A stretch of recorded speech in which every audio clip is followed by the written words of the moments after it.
Evening all of you. I'm doctor Manasa, MS orthopaedics. ఈరోజు మనం ఏ topic కోసం మాట్లాడుకుందామంటే యాంకిల్ స్ప్రెయిన్స్.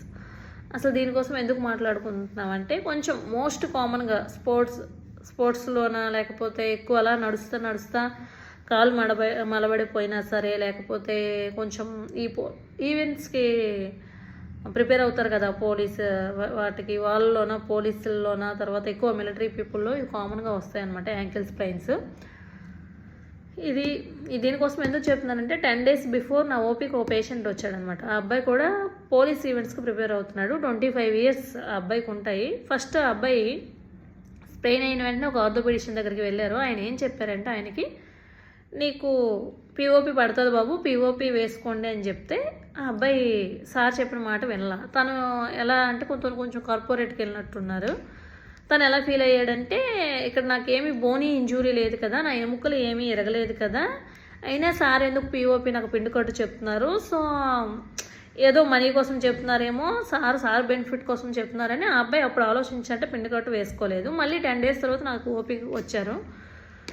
సో నేను రిపీటెడ్గా అంటే డే ఆఫ్టర్ డే అలాగా వచ్చేవాడు. పెయిన్ కిల్లర్ పెట్టాను, క్రేప్ బ్యాండేజ్ అవన్నీ వేసినా సరే ఆ బాబుకి పెయిన్ అన్నది తగ్గలేదనమాట. అప్పుడు నాకు ఇంకా డౌట్ వచ్చి ఎంఆర్ఐ చేయించాను. ఎంఆర్ఐలోనప్పుడు అబ్బాయికి సాఫ్ట్ టిష్యూస్ ఇంజరీస్ ఎక్కువ, అంటే యాంకిల్ చుట్టూ చాలా లెగమెంట్స్ ఉంటాయి, ఆ లెగమెంట్స్ ఇంజూరీ ఉందని వచ్చింది.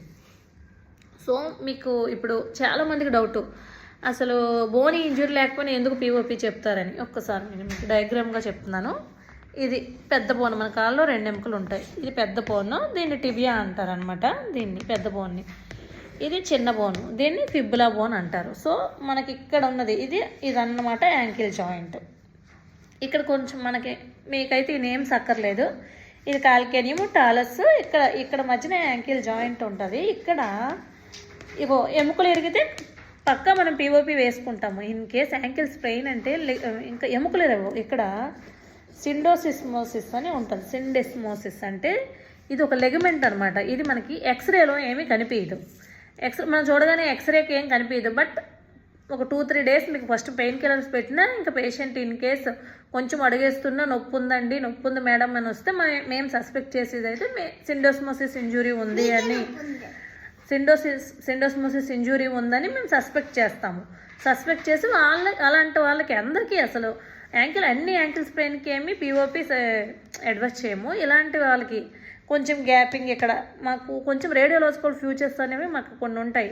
ఇలా ఉంటే ఇది సిండోసిస్ ఇంజురీ అని కొన్ని టెస్ట్లు అవన్నీ చేశాకే మేము చెప్తాం అనమాట.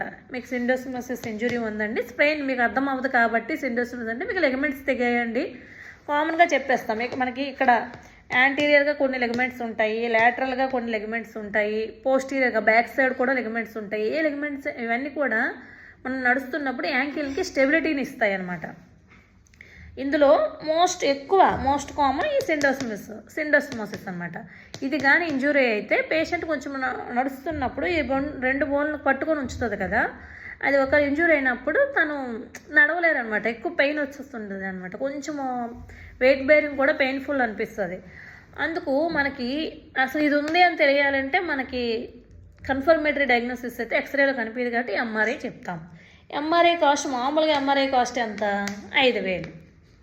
సో ఏం చెప్తారంటే డాక్టర్స్ మీకు ఏం చెప్తారు, పిఓపి ఎందుకు వేసుకోండి, కన్ఫర్మేటరీ డయాగ్నోసిస్ ఇవ్వకుండా ఎందుకు చెప్తారంటే 5,000 ఎంఆర్ఐ చేసుకున్నా మీకు చెప్పేది ఏంటి, యాంకిల్లో సాఫ్ట్ టిష్యూస్ జరిగాయి. ఇప్పుడు ఆ అబ్బాయి వచ్చాడా, ఆ అబ్బాయి కూడా ఫైనల్గా యాంకిల్లో ఎలిగమెంట్సే తెగాయని చెప్పారు. తర్వాత ఏం చేస్తాము, ఫస్ట్ ప్రైమరీగా ఏం వేస్తాం, పిఓపి. మా అబ్బాయి కూడా పిఓపి వేసి 4 weeks రెస్ట్ ఇచ్చాము. అదే అతను చెప్పినప్పుడు వేయించుకుంటే ఈ పాటికి లెగమెంట్ హీల్ అయ్యేది.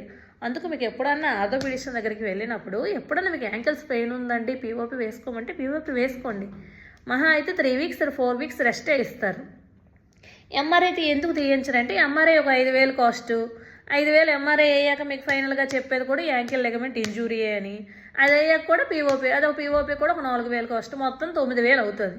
దానికి బదులు ఆ ఎంఆర్ఐ ఎందుకు, ఎంఆర్ఐ తెలియకపోయినా మాకు కొన్ని ఫ్యూచర్స్ బట్టి మీ పెయిన్ బట్టి మీ టెస్టులు మేము చేసి కొన్ని టెస్టులు చేస్తాం, ఎలిసివేట్ చేస్తాం కదా, దాన్ని బట్టి మీకు యాంకిల్స్ పెయిన్ అయ్యి ఉంటుందని మాకు తెలిసిపోతుంది కాబట్టి అది చెప్పినప్పుడు మేము పిఓపి అని చెప్తాము. ఒకవేళ బోనీ ఇంజురీ లేకపోయినా కానీ యాంకిల్స్ పెయిన్లో స్పెయిన్ ఉన్నప్పుడు మనం పీఓపీ వేసుకోవాలి. ఇకపై ఎవరన్నా మీకు ఎప్పుడన్నా ఒక ఆర్థోపెడిషియన్ చెప్పినప్పుడు ఒకటి కాకపోతే వెంటనే నెక్స్ట్ డే వేరే వాళ్ళ ఒపీనియన్ అన్నా తీసుకోండి. వేరే వాళ్ళ ఒపీనియన్ అన్న తీసుకొని అప్పుడు మీరు ఫర్దర్ ప్రొసీడ్ అవ్వండి. ఇప్పుడు ఆ అబ్బాయికి ఏమైంది చూస్తాం, ఇంక 4 వీక్స్ అప్పటికి హీల్ అవ్వకపోతే ఇంకా తనకి ఈవెంట్స్ కూడా తొందరగా దగ్గరలోనే ఉన్నాయంట. సో ఇప్పుడు ఈవెంట్స్ కూడా తను వెళ్ళలేకపోయాడు. అదే అప్పుడు వేసుకుంటుంటే 1 మంత్ తను ల్యాగ్ చేశాడు, ఈవెంట్స్కి అందేవాడు. అందుకు చెప్తున్నాను, ఒకవేళ మీకు ఏదన్నా డౌట్ అయితే నెక్స్ట్ ఒపీనియన్ తీసుకోండి, వ్యాక్స్ దగ్గర కాదు. ఒక అదే MBBS or further any other degree, అదే ఎంఎస్ ఆర్దో అదే ఫర్దర్ డిగ్రీస్ ఉన్న వాళ్ళ దగ్గర కొంచెం మీరు కన్సల్టేషన్ తీసుకొని వాళ్ళు చెప్పేది ఫాలో అవ్వండి. Thank you.